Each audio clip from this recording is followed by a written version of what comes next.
Hello everybody and welcome to another video about Farming Simulator 25. So this is one of the main features that I'm interested in the new game. Obviously there's lots of new things, but this is the big one for me. Ground deformation. So yeah, this is basically where you can leave tracks, you can leave imprints of the tractor's tread in the soil, in the ground, and you can see we're actually cutting a furrow with the plough. Which is something which is way overdue, and I'm very pleased that it's going to be in the game. So it's not a secret anymore that the ground in Farming Simulator 25 will deform. But you want some details, don't you? Well, go and get some.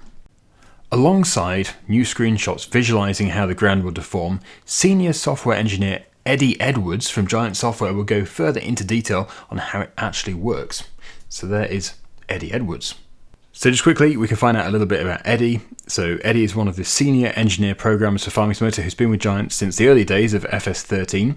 Eddie created the original PlayStation 3 port, and he has been responsible for other ports of the Giant's engine to PS4, PS5, Switch and iOS. So he's very much the PlayStation guy at the company, but also works on the cross-platform engine technology such as density maps, rendering, shader compiler, some physics, audio, etc.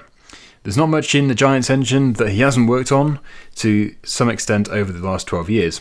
And in particular, of course, he created the new technologies that bring us ground deformation for FS25, the improved density map system, the new terrain geometry system, and the terrain visual texturing system. So, firmness and viscosity, how the ground deforms. Depending on the ground type, the deformation and compression of the soil is dependent on multiple factors. Take a look. Yep, so here we've got the Ezeki planter, and you can see very, very wet field, paddy field, of course designed to be wet, but you can see it's really sinking in. In fact, the water does seem to be backfilling where the tracks are, which is a wonderful feature. That looks so good. As for the other machines, first of all, we do have a John Deere tractor set up with the dual wheels, and you can see that that is not sinking in as far. It's definitely spreading the weight, reducing compaction. That looks good.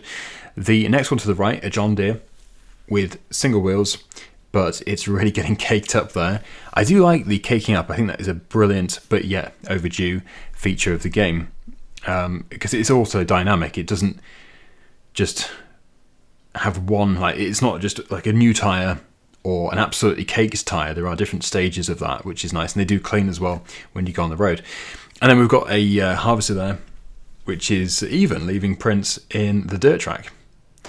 So that's nice. And we've got the case quad track, which is again quite caked up. It's just come out of a muddy field, but it's back on the track now. Which factors define how the ground deforms? Eddie, a number of factors affect this. Firstly, every ground type has a different level of firmness and viscosity. Tarmac, for example, cannot be deformed at all, for instance, while mud can be deformed a lot due to the different firmness. And driving on snow instantly crushes it, while driving on mud causes it to compress over a longer time due to different viscosity. Also, if the ground is wet, this affects the deformation as well. Which vehicle you are driving also affects the deformation. The weight of the tractor and the width of its tyres both affect the reaction of the terrain. And a slower moving vehicle will sink faster than a fast move. Oh, I love that they've done that. That is a brilliant feature.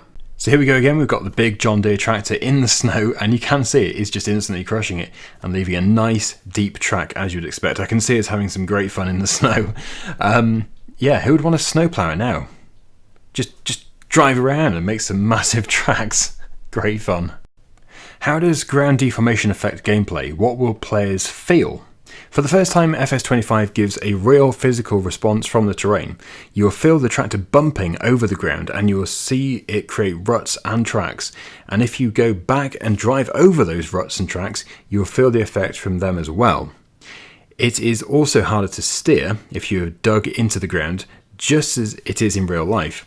Driving in the rain will be more difficult than driving when it's sunny. Your tyre configuration now has a greater effect too. It also has a greater meaning. Because yeah, before, only really having the narrow tyres made a difference for when you're spraying, so you don't destroy the crop. And you may need to consider which tyres are best for use for different seasons and different types of fieldwork. We've got this nice little animated GIF, I think it is, of a tractor driving over the soil against the furrows, like going over the furrows in the opposite direction. and you can see the tractor rocking a bit, but also it's putting its own imprint, its own ground deformation in. The fun of ploughing on another level. While the deformation on the soil is individual to the machines, their weight and the other conditions, one field activity in particular will probably feel a whole lot different in Farming Simulator 25. What kind of machines equipment will showcase ground deformation best? Ploughing is a new experience now. The plough creates real physical furrows which cannot only be seen more clearly on screen, but also affects the tractor when driving over them. Also, machines with caterpillar tracks come into their own now, as they can handle uneven ground so well. So as you can see here, we do have the plough with the furrow, and it is turning the soil over. I think this must be quite a light soil type, because if it was clay, it would leave a really nice smooth finish on the furrows, but this is looking quite loose and sandy. And in these screenshots, you can see how the tractor has, again, the plough has turned over the soil. We've got the furrows there in the maize stubble, the corn stubble. And yeah, definitely looking more 3D.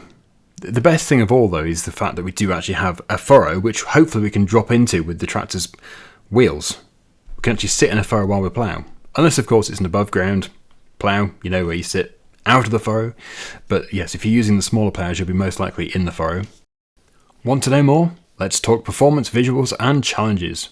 What were the technical challenges in implementing ground deformation? The ground deformation works on a grid size of 12.5 centimeters, which works out to 16K by 16K for a 2 kilometer map. That's 256 megapixels. The map itself is only 4 megapixels. There were various technical challenges with storing this data efficiently, and also with processing the data efficiently. For instance, when tools like cultivators or ploughs work on the fields, and when vehicles drive over the fields and react to these fine-scale bumps and ridges. There is also a procedural level of ground deformation, which is mapped with geometry in a similar way to how the terrain is texture mapped with images, except it runs on the CPU instead of on the faster GPU, so we had to heavily optimize this code. How is ground deformation data stored and managed? Since ground deformation works at a higher resolution than we've dealt with before, we wanted to save memory in areas which are not deformed. For example, on rocky mountains or in places where the player has not yet been. So we created a sparse version of the density maps. This stores tiles of data only in regions where deformation actually exists. Furthermore, to reduce memory footprint even more, the tiles are all compressed using a more advanced version of the existing density map compression that we've used in the past. Additionally, to support fast operations on this high resolution data, we created a density map processing unit, a DPU, which is like a little GPU emulator that runs on the CPU and is capable of performing operations on density maps at much higher speed than previously. It can actually be programmed using our in-house shader language, although this feature is not used in FS25 yet. For speed, the whole system, data compression, DPU operations, and procedural generation is written using native SIMD instructions. Okay, this is way over my head. Hopefully this means something to somebody, but anyway, SSE 4.1 or AVX2 and PC and consoles, and Neon on ARM-based Macs. There is far more SIMD optimized code in this version of Farming Simulator than we've ever had before. Tell us about how you optimize deformation physics for performance. In previous versions of Farming Simulator, the custom vehicle physics was dealing with terrain at a resolution of 0.5 meters. With terrain deformation and displacement, the resolution is now 0.125 meters, 4 times greater in each direction, or 16 times as many triangles. This has made our wheel versus terrain collision detection 16 times slower. So we wrote a custom implementation of this for FS25, which is approximately 30 times faster than the old code. So overall, our vehicle physics is about twice as fast as before, even with all the new features. The new physics code involves some quite heavy maths and numerical analysis. Fortunately, I have a master's degree in mathematics, which helped me a lot on this task. Okay, how does the game handle visual transitions for ground deformation? Another new feature for Farming Simulator 25 is the Terrain Quad Tree Mesh, which enables high-resolution triangle rendering near the player, but uses a lower resolution further away. There is no need to render the deformed geometry when it is hundreds of meters away. The geometry smoothly morphs from deformed to not deformed some distance from the player. However, the transition is quite well hidden because of another new technology in FS25, which is the Terrain Virtual Texture System.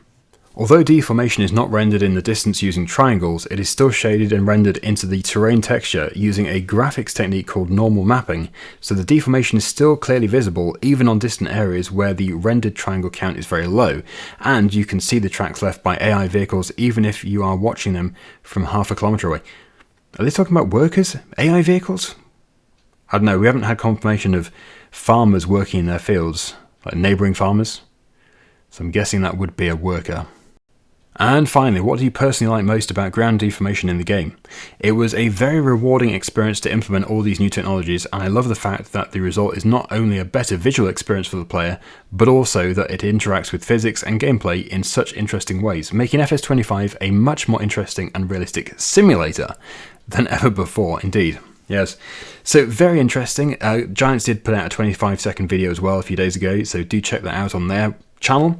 But that is nice, and I am really looking forward to trying out the ground deformation properly in FS25, in the snow and in the wet especially. So there we go. Thank you so much for watching, everybody. Hopefully you enjoyed it. Until next time, see you again soon. Bye for now.